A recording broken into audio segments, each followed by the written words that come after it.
Back in Hawaii, Yolanda is getting ready to do some embalming. Embalming is a popular thing because for a lot of people it's that act of closure. They need the visual to be able to see them in the casket, touch them. It's really important to them. I'm getting ready to embalm a body right now. It's kind of a thrill for me. I kind of get like, oh yeah, I'm going to embalm somebody now. I know it's kind of weird, but I really love doing what I do. Okay. I kind of compare this to my husband's line of work, who is a tattoo artist, and the human body becomes a canvas for my particular art. Now we can prepare for embalming. Mix my fluid in my tank. This particular fluid has a lanolin base, gives a nice texture and coloration to the tissue. The main artery used in embalming is the right common carotid. Now I'm going to open the artery and proceed to inject. I've seen one embalming done. It's a mental picture that I don't need to get too often. You know, like once in this career is long enough, is plenty for me. Nobody comes back here, nobody ever bothers me. I'm all by myself. It's just me and my buddies, my guests, as I like to call them. Here we go. We're off.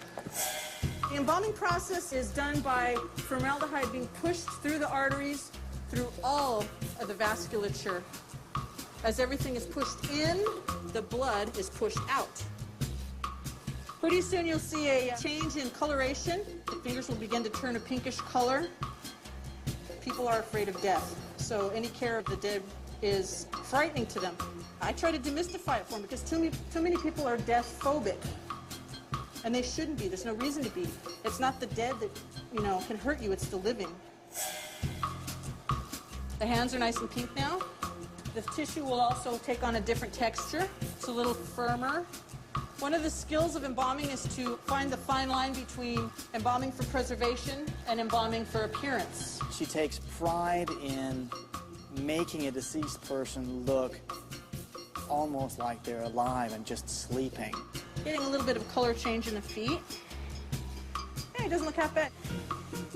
It is a body, but the spirit is gone. It's just an empty shell.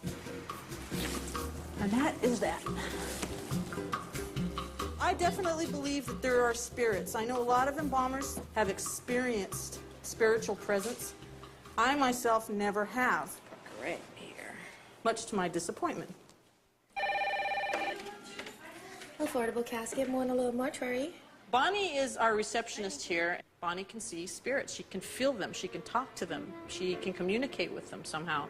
I believe that our spirits live on. What you see here is just a vehicle. This is just what I'm using for now, on this earth.